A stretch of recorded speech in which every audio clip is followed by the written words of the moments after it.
took me all of 5 minutes to realize that The Legend of Zelda Tears of the Kingdom is gonna be a little bit of a different experience than most other Zelda games I've played so far. It has been about 6 years since the release of its predecessor, Breath of the Wild, and the game had some big shoes to fill. Breath of the Wild was, after all, the best-selling game from the franchise so far, more than doubling the sales numbers of the next entry in the list, Ocarina of Time. And if there's one thing we know about Nintendo, it is that when it comes to The Legend of Zelda, they're always trying to expand their boundaries. Not just with its gameplay, but also with the narrative. And with Tears of the Kingdom, there was one aspect that intrigued me a lot. Quick spoiler alert, this video will contain story elements, especially about the ending of The Legend of Zelda Tears of the Kingdom. So if you want to experience the game by yourself, you should pause the video now and come back after you played the game. In the very beginning of the game, Link and Zelda are on an expedition underneath Hyrule Castle to find the main antagonist of the game, Ganondorf, trapped by a magical force. What follows is to some degree standard game sequel setup. Ganondorf breaks free, Link loses all the powers from the previous game in the encounter, and Zelda disappears, setting the stage for a new adventure to begin. But there was one thing that intrigued me that I didn't really expect with the Zelda game per se.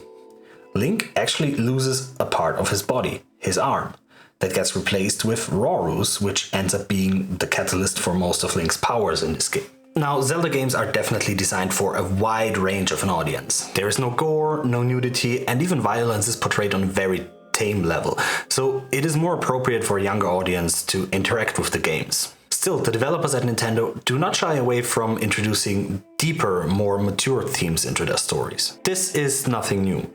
Ocarina of Time famously did not have a classical happy end, sending you back in time after you saved the kingdom and leaving things a little bit more open. There are many videos and theories about Majora's Mask and how it deals with topics like grief and destruction. Death is something you encounter in many Zelda games, from Link's uncle in A Link to the Past to the King of Hyrule and the champions in Breath of the Wild. Zelda games, while not glorifying it or portraying it very prominently, acknowledge the existence of death and that it is a very real consequence and danger that every character in this universe faces. However, the idea of having Link, the protagonist of the game, not dying but losing a body part that has to be replaced by external forces, that was something new to me. When Theseus returns to Athens, after a long journey, sharing the tales and spoils of his adventures with his fellow citizens, his ship usually stays behind at the harbor. The open sea is harsh to everyone, not the least to the ship. Planks are broken by crashes or slowly eaten away by the water and various smaller sea creatures. Ropes snap after being used for hundreds of times, sails rip if the wind blows too strong. And if it comes to an encounter with a hostile force, the ship usually needs some kind of repair. This is not out of the ordinary. Planks get replaced, sails get mended. Theseus still returns to the same ship every time to get out onto another voyage. But what if, after many adventures out on the sea, you realize that every single part of the ship, every plank, every rope, every nail, has been replaced at some point? There is not one part of the ship that is the same as it was when the ship was originally built. Is this still Theseus' ship? If you watched some of my older videos, you might have heard me talk about the ship of Theseus. It's a mind experiment that tries to visualize the dilemma of trying to define identity. Of course, this is still Theseus' ship. There is no way he wouldn't recognize it the moment he steps foot into the harbor. But that would mean that you can't possibly attach something like identity to a body or any kind of physical form. But if you can't do that, then what is identity? What makes me, me? The idea that a person is not necessarily defined by the body it inhabits is seen in various Zelda games. In The Wind Waker, the King of Hyrule takes the form of a ship. In Skyward Sword, the Master Sword itself is shown to have a personality in the form of Fi, who shows herself as some kind of dancing puppet. And in The Twilight Princess, Link famously changes into a wolf for various sections of the game. Especially in Link's case, however, it is often made clear that this change is not permanent, but only an obstacle that you're supposed to overcome.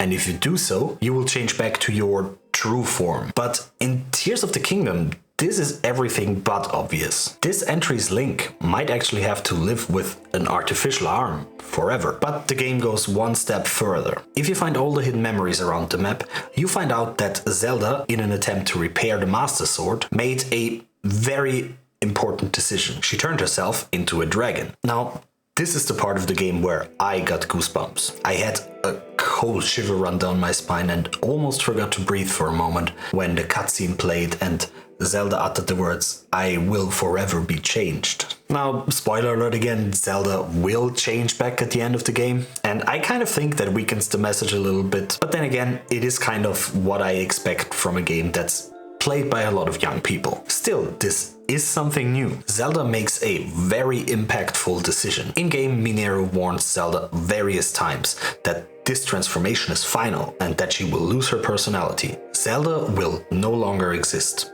Only the dragon. Now, if you've ever had a relative with dementia or Alzheimer's, you might know the strange situation when someone changes as a person. This someone you encountered many times, that you have many good memories with, but they might not know who you are. Maybe not even who they are, and their behavior might be foreign. But is that actually the case with Zelda? Yes, the dragon cannot talk and seems to have a different perception of time, only circling around the skies of Hyrule for many thousand years. And for all purposes, it behaves just as passively as all the other dragons in-game. However, in the end, during the battle against Ganondorf, it does actively help you, suggesting that while changed, there is still at least some part of Zelda, of the person, in there. In 1985, Donna Haraway published The Cyborg Manifesto, an essay that had and still has a huge influence on feminist and post-humanist thinking. In this text, Haraway introduces the concept of a cyborg, a hybrid being that combines both organical and technical elements. She argues that the cyborg represents a departure from conventional understandings of identity, as it challenges the binary divisions between male-female, human-animal, and also human-machine. This is possible, according to the manifesto, because of technology. Technically, we should be able to change our society with the snip of a finger. We don't need any of those restrictions and categories anymore that in earlier times were probably necessary to construct any kind of social infrastructure. A social infrastructure which unfortunately very often ended up being exploited by one group or another. I often see people interpret the ideas from the Cyborg Manifesto as bodies do not matter, but I think this is not what Haraway was trying to say. The manifesto does not state any unshakable truth about the universe. It rather analyzes the society we live in today and gives suggestions on how to improve it. But it is, and I think this is essential, a text that concerns itself with the future, or even better, a potential future, a place that we still have to reach. In the present, we are still situated in a society that is shaped by thousands of years of evolution and progress. And while this system, this environment, is something that should not have an effect on us, it certainly does. There is a conversation between Jordan Peterson and Slavoj Žižek. You can easily find it online. This conversation has a lot of interesting parts, and even though I'm not a big fan of Jordan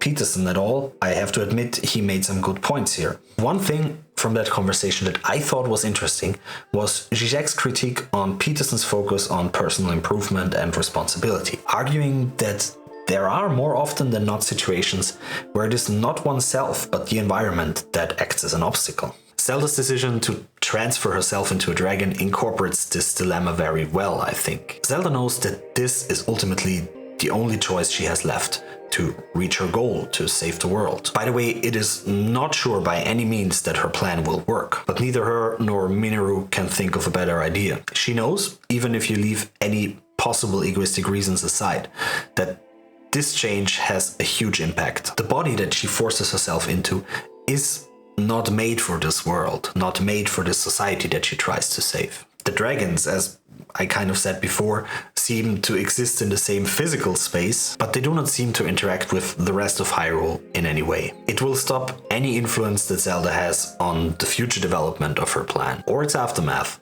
be it positive or negative.